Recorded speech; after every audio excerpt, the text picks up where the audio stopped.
Halo semuanya, perkenalkan nama saya Ayusion BR Simamora dengan NIM 35 2019 047. Di sini saya akan menjelaskan sedikit tentang kesetaraan dan keadilan gender atau KKG dengan mengambil contoh kasus kekerasan seksual terhadap anak. Permasalahan gender di masyarakat sudah ada sejak manusia itu mulai muncul di muka bumi ini. Namun pada awalnya ketika ilmu pengetahuan dan teknologi belum maju seperti sekarang ini, isu gender belum mendapat perhatian dan tidak dipermasalahkan baik oleh masyarakat secara umum maupun kaum feminis. Hal ini disebabkan karena nilai-nilai budaya yang berkembang terkait dengan peran atau pembagian kerja, tanggung jawab, serta citra baku laki-laki dan perempuan pada saat itu dianggap sebagai sesuatu yang wajar dan sah-sah saja. Seiring dengan perkembangan zaman yang diikuti oleh kemajuan ilmu pengetahuan dan teknologi informasi, perhatian masyarakat terutama kaum feminis terhadap fenomena sosial yang terkait dengan isu gender mulai menjadi fokus perhatian, seperti kekerasan seksual terhadap anak. Menurut Richard G. Gilles, kekerasan terhadap anak merupakan perbuatan yang disengaja sehingga menimbulkan kerugian atau bahaya terhadap anak-anak baik secara fisik maupun emosional. Bentuk kekerasan terhadap anak dapat diklasifikasikan menjadi kekerasan secara fisik, kekerasan secara psikologis, kekerasan secara seksual, dan kekerasan secara sosial. Kekerasan seksual terhadap anak menurut Child Prostitution in Ancient Times International merupakan hubungan atau interaksi antara seseorang anak dengan seorang yang lebih tua maupun orang dewasa seperti orang asing, saudara kandung maupun orang tua, di mana anak dipergunakan sebagai objek pemuas kebutuhan seksual si pelaku. Perbuatan ini dilakukan dengan menggunakan paksaan, ancaman, suap, tipuan, bahkan tekanan. Kegiatan-kegiatan kekerasan seksual terhadap anak tersebut tidak harus melibatkan kontak badan antara pelaku dengan anak sebagai korban. Bentuk kekerasan seksual itu sendiri bisa dalam tindakan perkosaan maupun pencabulan. Berikut contoh kekerasan seksual terhadap anak yang saya ambil.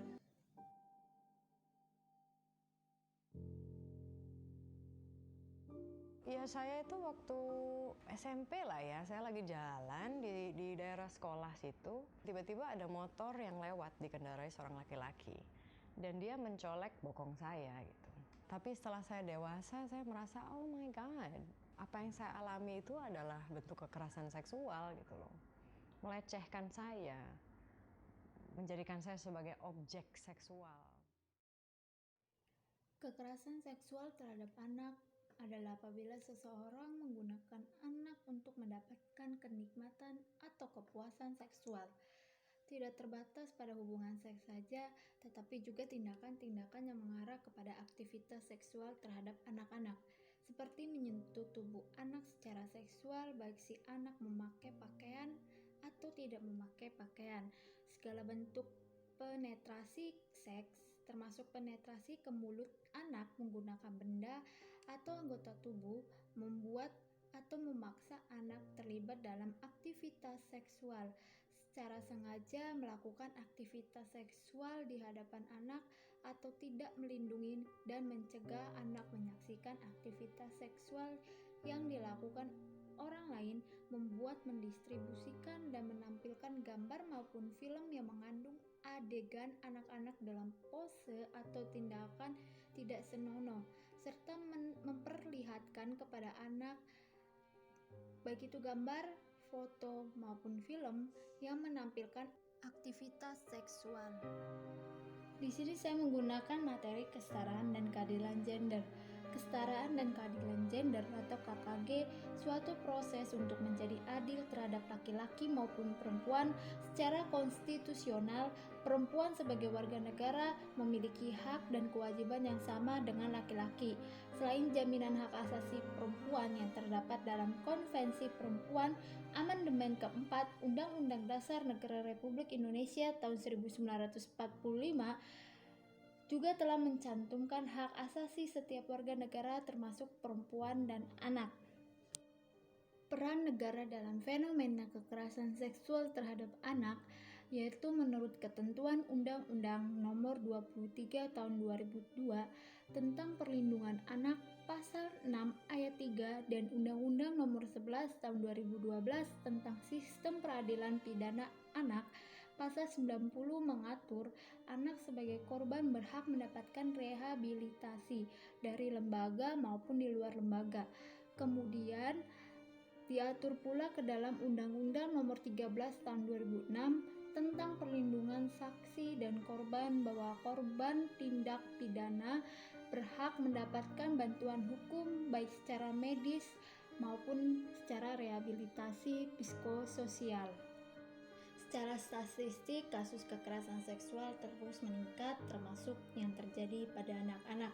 Menurut Komnas Perempuan, data tahun 2019 terjadi peningkatan kasus kekerasan seksual terhadap anak perempuan atau KTAP.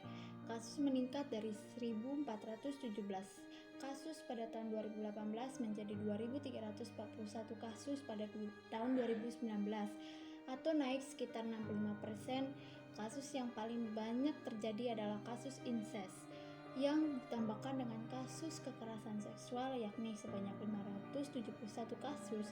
Keberadaan RUU PKS akan melengkapi Undang-Undang Perlindungan Anak dalam kasus yang melibatkan kekerasan dan eksploitasi seksual, seperti eksploitasi seksual di lingkungan umum maupun di ranah daring. Di dalam Undang-Undang Perlindungan Anak, jenis kekerasan seksual di ranah daring tidak diatur secara rinci. Namun, di dalam RUU PKS hal ini dijelaskan lebih mendalam. Oleh karena itu, pengesahan RUU PKS akan memberikan perlindungan yang lebih utuh bagi kelompok rentan, seperti perempuan dan anak. Kesimpulannya, semakin banyak kasus-kasus kekerasan seksual pada anak, terutama kasus kekerasan seksual atau sexual violence against, dan menjadi fenomena tersendiri pada masyarakat modern saat ini, anak-anak rentan untuk menjadi korban kekerasan seksual karena tingkat ketergantungan mereka yang sangat tinggi. Sementara kemampuan untuk melindungi diri sendiri itu sangat terbatas.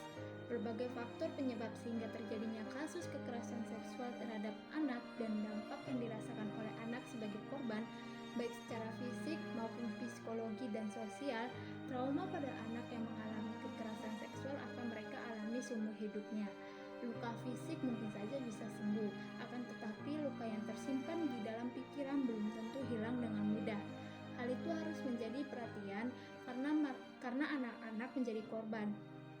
Selain memang wajib dilindungi, juga karena di tangan anak-anaklah masa depan suatu daerah maupun bangsa akan berkembang. Kekerasan seksual pada anak dapat terjadi di mana saja dan kapan saja, serta dapat dilakukan oleh siapa saja, baik anggota keluarganya, pihak sekolah, maupun orang lain.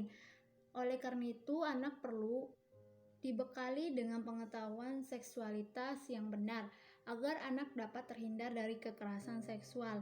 Melihat dampak yang diakibatkan oleh kekerasan seksual yang dialami oleh anak-anak yang menjadi korban, maka dalam penanganan kekerasan seksual terhadap anak sangat penting peran aktif masyarakat, individu, dan pemerintah.